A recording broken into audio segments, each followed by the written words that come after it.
I just got finished watching the Nintendo Direct for April 2nd, 2025. Now, the whole thing was about 60 plus minutes, so I didn't want to sit there and do a live reaction like I did with the past Direct. That was only like half an hour. So instead, I wrote down every little piece of information that I want to relay and give you my thoughts on. So we will be skipping over some of the sizzle reel games or just smaller things I'm not interested in. So I have to say straight off the bat, wow, this was awesome. A lot of amazing things. They revealed the Switch. They talked about all of the new stuff. They didn't give a price point, but I did look up afterwards, so stay tuned for that. I'll talk about that. Ugh. But yes, there was a lot of interesting new surprise reveals. Let's get started. I think the first thing we'll cover before the games is going to be the Switch itself. So, let's talk about everything. Okay, so the release date is going to be June 5th, 2025. Very close, only 3 months from now. So I'm going to be pre-ordering it, hopefully. I looked and it said not ready yet. Maybe around the 9th of this month, you can start pre-ordering it. I don't want this thing to sell out. I want to grab one day one to play with you guys. All right, so they talked about the Joy-Con. So it's going to be Joy-Cons, and it's going to be adding a new C button. A lot of people were like, what is this thing? Because, you know, the C button was a thing that they did, well, a C stick for like the Gamecube. So people thought it was like, oh, it's for communication, it's for control, it's for chatting. It was for chatting. So basically, you press the button, and it opens up a game chat menu. It kind of works like a Discord. So Nintendo built their own Discord in. There's a mic on the system that works whether or not you're handheld or docked, and if you are worried about the different noise around you, they have a smart voice detection here. Hopefully it can be adjusted, you know, with a threshold and stuff like that, because it can be very nuanced depending on your setup. But basically the game chat, the new thing that they're adding here, you know, on the original Switch is like, oh, share your stuff. This one is play and stream your feed to your friends and family real time, so you can have like the game, and they showed it in the video I'm hopefully showing you guys here, and they have a bunch of screens on the bottom. It looks pretty much just like Discord, right? And the frames look really terrible on the live streams, but it's to be expected. You're streaming like 4 things at once, most likely, because this is a sort of casual-ish console. You're mostly might not be you know, Ethernet ported. Some people, most people will, but I think the majority of people who use this are very casual and they won't be using it, so you got to make it so it, you know, it runs well enough. Another thing that they showed off, which there's a new accessory for the Switch 2 called, it's like a camera. I don't know if there's a specific name for it, but basically you're able to put it down, like maybe towards your TV, and then point towards you and other people around you, and you can capture yourself for chatting or in-game visuals. You can see there that you are overlaid within like Mario Party and stuff like that. You can even use it for different games. So the thoughts on this part of the Switch camera is I most likely won't use it.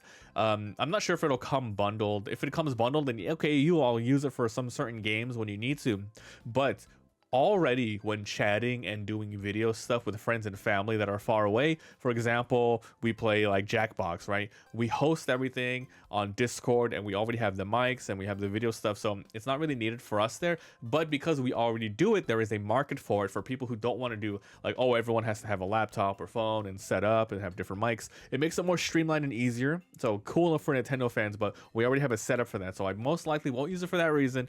But like I said, it's going to be used for games, so you know, there you go. There's also exclusive parental controls, so there you go. They talked about game share again.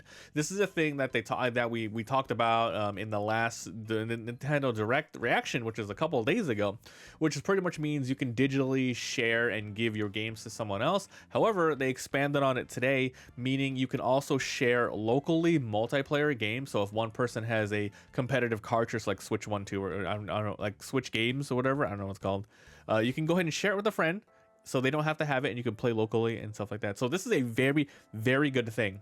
So if you guys ever had the DS, the 3DS and stuff like that, they kind of had that where one person had to have this. We use it a lot. One person had to have like the Mario Kart game, and then other people would download it temporarily to play with you. It was really cool that way. Now they talked about more Switch system spec stuff. So a lot of things here, a lot of awesome things. First of all, the bigger screen, that's 7.9 inches compared to, I think it was a 6.3 or something like that from the regular Switch. It's also double the pixels at 1080p resolutions, up to 120 FPS. I think most games will run 60 for the most part, and it's a LCD/HDR compatible. All right, so they also talked more about the Joy-Cons. They're going to be they're going to connect magnetically instead of having you slide it down, which the slide down mechanic can break a lot of the times. I've seen people like break, especially with little kids, but magnetic is nice. They also have a release button, so that's cool. There's also bigger SL and SR buttons for horizontal use, which I think is really good. It was really tiny on the original one, so I think they got the feedback on all that stuff. There's also larger sticks for like the left left joystick, the right joystick, so that's great. And a new feature, mouse controls. So this is interesting. So basically you have to have the Joy-Con itself. You turn it over and you're able to use it on flat surfaces. I'm not sure if it'll work really good in your hand. And I don't know if it's like, you know, obviously it's not, it's like infrared, but I wonder how it's going to work on like different color surfaces. If it's going to be wonky like some mouses are.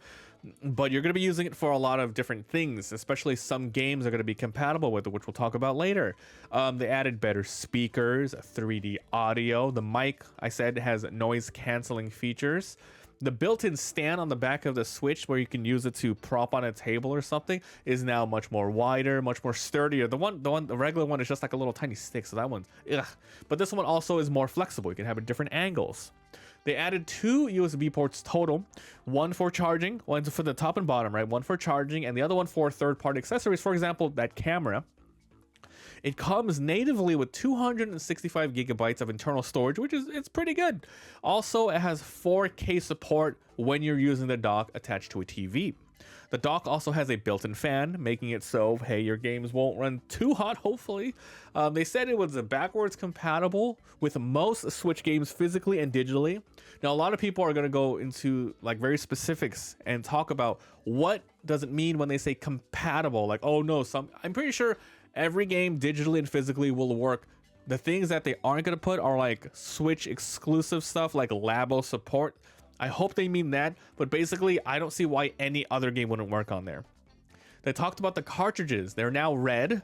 They explained, they didn't talk about the taste though. I'm pretty sure it still tastes bad. But they explained that the external storage that you can use, you know, the micro SD cards, that's only be compatible from now on with the micro SD Express type of cards, which I don't even own one of those. I'll probably pick one up soon, but basically it's going to be much more faster read and write speeds.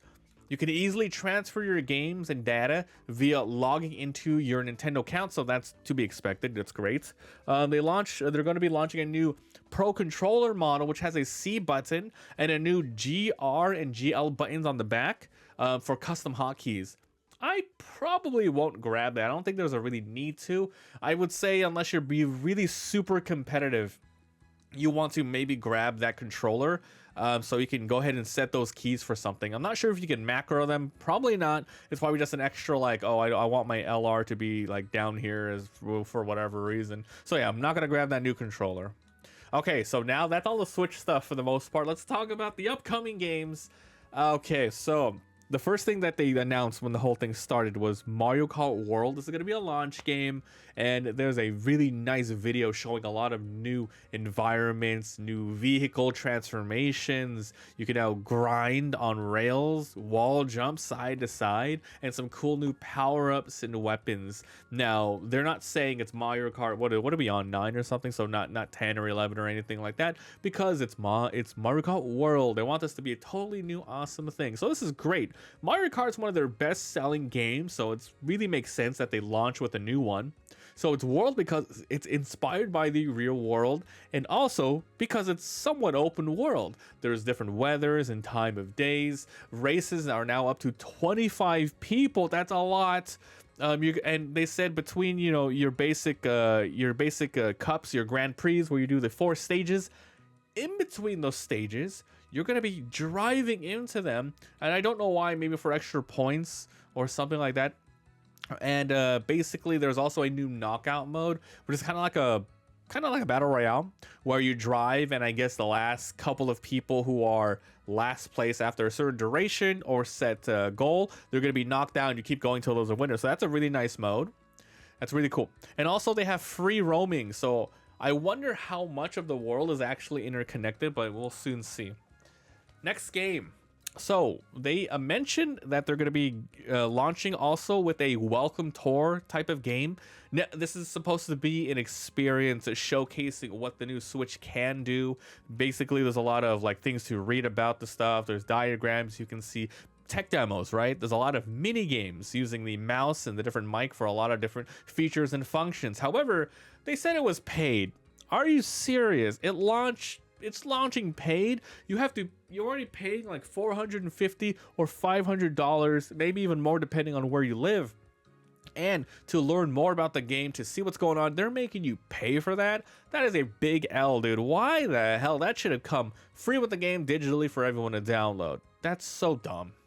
The next game that I want to talk about is Super Mario Party Jamboree. So it's basically going to be an upgrade. So they're doing this thing where it's called like Switch Edition games, where a lot of existing Switch games will be launching on Switch 2, either with upgraded features or even new content. And the first one we're going to talk about is Jamboree TV, which is the Mario Party game.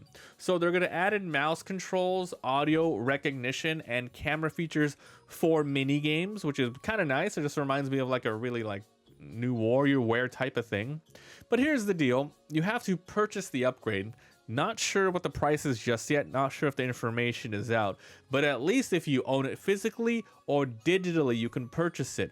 I really hope it's all going to be a set price, and best case scenario $5, but it's most likely going to be 10 to 15. If it's 20, that's a big disappointment as well. All right, let's quickly go over some of the other Switch Edition games that they mentioned, which I'm excited for. So The Legend of Zelda Breath of the Wild and Tears in the Kingdom is getting an upgrade. Better graphics, resolution, higher frame rates. Now, when it first came out on Switch, 2015, 16, and even Tears of the Kingdom a couple of years ago, it ran really pretty good on the Switch. Very surprising, because a lot of Switch games suck, man, in terms of performance. So it was nice that at least the first party Nintendo, like the big Zelda, was able to run well, but now it's going to run even better. And they're also adding a new feature to go along with it called Zelda Notes. This is a smartphone app for your phone. It can give you guides real time, show you the maps, and even do QR codes that you can share with friends in order to give them specific builds that you did. So that's kind of cool. Another interesting DLC is going to be, or a new Switch Edition title, Kirby and the Forgotten World. This one's launching as a Star-Crossed World DLC. It's basically more stages and stuff, so that's great. Metroid Prime 4 Beyond. The game's not even out, but they're saying, hey, here's the Nintendo Switch Edition, Nintendo Switch 2 Edition. All right, it's going to be a launch day as well, so definitely not going to buy it on the regular Switch. Going to get it on the new Switch, because it's going to have mouse controls. Not sure if I'm going to play it that way. Like, how's it going to work? Like, you have you're going to have to go like this? Like, what you control, one Joy-Con here, one Joy-Con there. It's going to be a little weird. But basically, the big reason is quality and performance modes. This one said specifically like 60 frames and like 4K stuff, so this is going to be great. Another game that's coming out that I'm excited, it's getting an upgraded version, is going to be Pokemon Legend ZA. It's going to have better frame rate and resolutions, thank God. Not sure if it's going to have any new gameplay aspects, but I'm happy because, man, I really love the Legend series. They've only had one game so far, but basically it runs not well. And when they first showed off Pokemon Legend ZA, it did not look good in terms of graphics and performance. But the new one they showed looks great, so I am happy to play it on there. A new game that they talked about, oh god, top player coming through. It's called Drag X Drive. This is to showcase motion controlling and the mouse. So it's mouse controlling in a wheelchair. You're gonna be like doing all that, and then it's like 3-on-3 basketball. You're gonna be grabbing the ball and mousing it up and then lifting the controller and do a shoot motion and stuff. I probably won't play it because it's probably gonna be $40 to $60, but it looks decent enough, right? Okay, another game that they talked about, which I want to talk about, which is the Switch Street Fighter 6 Switch port. So they're launching an edition called 1 and 2 year edition, basically with all the DLC characters up to that point and new amiibos, which is cool. They also have a new controller mode to play, like shaking to do stuff, like fighting and punching and maybe even guarding. So I don't want to play this on the Switch. I already have it on Steam, playing it on there only. And the amiibos are cool, and I just wanted to mention it because they're actually adding some new things on here. Okay, there was lots of other ports announced, but here's the highlights for me. I don't want to go over everything. But Bravely Default Flying Fairy Edition HD Remaster. They've added mouse controller minigames to this, an updated UI, better online stuff. I love this game. I played it for the first time maybe like 10 years ago on my modded 3DS. I have it back here somewhere, like maybe up here, but I have a modded 3DS with a capture card in it, and I was able to hook it up and play it all the way through. Really nice game. Don't want to replay it, but man, that game needs more love. It's cool that they're bringing it out. I really need to finish Bravely Default 2, so I might go back and try that game out. Maybe on the Switch too. Probably no difference there. Another thing is Yakuza 0 Director's Cut. Didn't think it was going to have anything else but a port, but apparently there's new cutscenes on here. I've never played the game. I might finally do so now. Another new title, it's called Daemon Ex Machina Titanic Scion. Now this looks great. It's like a mech game, action. It looks good. I'm very excited for this one. So maybe we can hopefully find a release date for that. Another game, it's going to be Hyrule Warriors Age of Imprisonment. So this is a Koei Tecmo game, and yes, it's another Warriors game. I was really disappointed with the first Warrior games on the Nintendo Hyrule Warriors game on the Switch, because that thing ran like ass. I couldn't even play it, man. But this one looks better.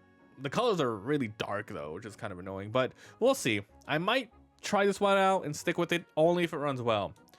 And during the sizzle reel, I know a lot of people are going to get excited for this, but Silk Song got like a little mention here. 2025 release, and that was it, like a couple of seconds. So honestly, that thing, oof, people, you know, I like Hollow Knight, but this one has been in the works for so long, been teased, been hyped, that I'm so sick of the waits. My hype is gone, and I will just wait till it's out. But yeah, the tag of 2025. It would be really crazy if they somehow push it again. Another game is Rune Factory Gardens of Azuma. Now, I really want to play this game when it releases. It's coming out in like a month or so on the regular Switch. However, it said on the sizzle reel that there's going to be a Switch edition, and if I can find out what exactly is the differences, like if it's just frame rate and stuff, because the regular Switch on the past Rune Factory, it was a Rune Factory 5, ran like shit on the Switch. Really bad. Very disappointing in both performance, which is better on the PC, but I don't want to replay it because the gameplay overall just wasn't that memorable. So I'm very happy for this new Rune Factory coming out, but I need to find out what the Switch edition actually does, because yeah, if it just says more gameplay stuff, and I think definitely it's gonna be like better frame rate and stuff. Damn, I don't know, I might I think I'm gonna have to get it early because I want to play it right away, and then we'll see what happens. If it's really bad, we'll wait till the Switch 2 again. Okay, so they talked about the Nintendo Membership Online. They gave an update on it, and it's gonna be Switch 2 exclusive GameCube titles when they drop the loading GameCube menu. Loading thing. I screamed, I got goosebumps. It was amazing. This is a huge big announcement for me. It's already amazing how you already get NES titles, Super Nintendo, etc. GameCube is big, man. GameCube, yeah, it can be run on Dolphin emulator and stuff, but not everything is 100%. Also, this gives a way for a lot of people to get into more GameCube titles who don't necessarily want to go through the the learning process of emulation. So this is really great. Also, there's local online play, which Dolphin can do, but it's once again, it's more stuff to learn and stuff. This is just really amazing, dude. You can also customize the control scheme. It's gonna be same day launch, so we're gonna be playing some of that, and they're gonna be launching a new GameCube controller with a C button that's wireless. I think you can only get that on the Nintendo Store. We'll see how much it is. I might get it because I know I'm gonna be playing a lot of those games. Okay, so some of the games that are going to be launched is going to be the Wind Waker, which probably won't play again because we beat it kind of like really recently. Soul Calibur 2 though, man, that was a big one, dude, because Link is is a character on there, and I only played Soul Calibur 2 on my GameCube, and I played most of it with Link. I really love all the extra modes in that game, especially the single player stuff. So I'm going to be playing that for sure. F-Zero GX, never played it, excited. And then those are the launch ones, and then they showed like a little small picture of the scrolling games that are coming up. We saw Fire Emblem Path of Radiance, never played it. I want to. Luigi's Mansion, don't want to replay it. Mario Sunshine, probably won't replay it. Pokemon XD, might play it, and there's a bunch of other stuff. But the fact that this is coming out on day one with Switch 2, I think it's because Switch 1 definitely can't emulate it that well. So Switch 2, it is where it's at. It's also another incentive for people to buy it. Okay, now with that out of the way, let's talk about one of the biggest games announced of the day. Okay, this is the Duskbloods. Now, I originally thought it was going to be Bloodborne and or Bloodborne 2, but it ended up being a new FromSoft game that is, I don't think it's published by Bandai or anything like that. Basically, it's going to be a Nintendo Switch exclusive game, but it looks amazing. It essentially looks like a Bloodborne successor. Now, it's really perplexing, and I don't know why Bloodborne has not been, re-released, PlayStation 5 or remade or any announcements and sequels. So maybe, FromSoft was so sick of Sony not letting them make any sort of game along the Bloodborne franchise. So Nintendo's like, hey, we'll let you do it for Nintendo Switch 2. And then they're like, okay, because this looks exactly like it, albeit, much more vampiric and stuff like that, but it really looks good, man. It looks freaking amazing. This is a day one purchase and play. I'm going to play it all the way through. It looks so good. All right. So that was basically the best announcement besides the GameCube games for me, which is kind of weird, but it is nice. Okay, the last two games that they showed off was Kirby Air Riders. This is a sequel from the 2000, I was like 23, from the 2003 game. Damn, it's a long time ago. I hope before this one comes out that they go ahead and add the first one to the GameCube lineup, because I would like to play it. I never played this one when it came out. It's also kind of weird that they announced a new racing game that's it's going to kind of compete with Mario Kart, but the more the better. I'm not sure if Kirby was in Mario Kart in the new one. I don't remember, but yeah, obviously there's going to be new features and stuff. It's going to be different. And the last game, Donkey Kong Bananza. This one releases on June 17th, so a little bit after the release of the Switch. It's using a redesigned Donkey Kong, kind of like the movie one. It kind of reminds me of the Seth Rogen one. I need to look at it again. Not feeling it, don't like it, but it's the direction that they're going to go in. So basically, this one's a full open world game. It looks a lot more like Mario Odyssey and less like Donkey Kong 64. Not sure who's going to be making it. But yeah, the action platforming here, it's a lot of world and environmental destruction and manipulation, a lot of stuff being broken, a lot of stuff being collected. It reminds me of like the Wario games with how much money keeps popping up and stuff like that. So that's the Direct. It was, like I said, it was an hour long, lots of games.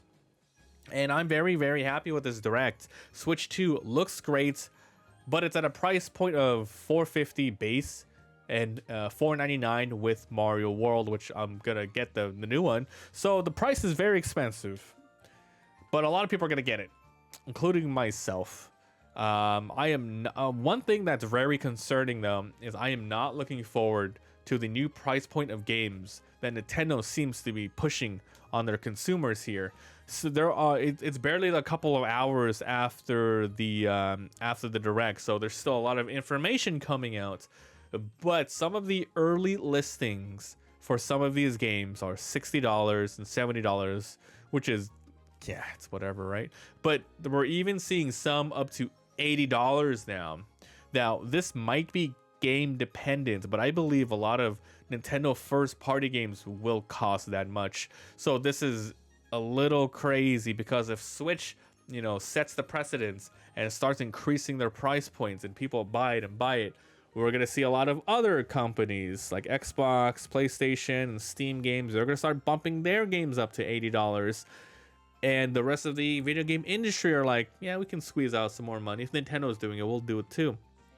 I mean, it was inevitable. People say like, no, the technology that goes into games, it keeps, you have to justify the price point, which is fine. It just, it just means that we're just going to have to be more picky in our purchases or wait for heavy sales. So yeah, very, very highs. But then if you think about it, the prices and all that stuff is going to be a little crazy. All right, guys. So that was my reaction to the Switch 2 Direct. Apparently, in a couple weeks, I think 2 or so weeks, they're gonna have another Switch Direct for Mario Kart World. I guess we'll cover that as well. But yeah, let me know what you guys think down below about the price points of the games that we talked about, the games that we didn't talk about. Maybe you're super crazy excited for something that I didn't cover. So damn, yeah, stay tuned for a lot more stuff because I'm going to be doing and reviewing all these games when they come out. And of course, the gameplay will be on my Let's Play channel and we'll be streaming it on Twitch, so follow me there. Thanks for watching, and I'll see you guys next time. Bye.